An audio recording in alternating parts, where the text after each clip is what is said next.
Hi everyone, welcome back to our channel.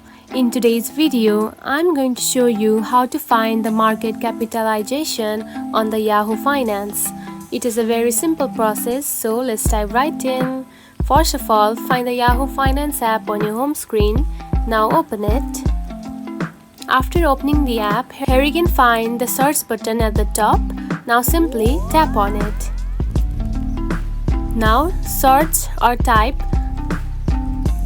one of the stock markets of the company that you are interested in, just like this. Then simply tap on it. After opening the stock of the company, here you can see I have opened the stock of the Apple company. Now scroll down. Now in the key statistics, here you can find the market cap at the middle, just right here. And now you can see the market capitalization of the Apple company is 3.52 trillion.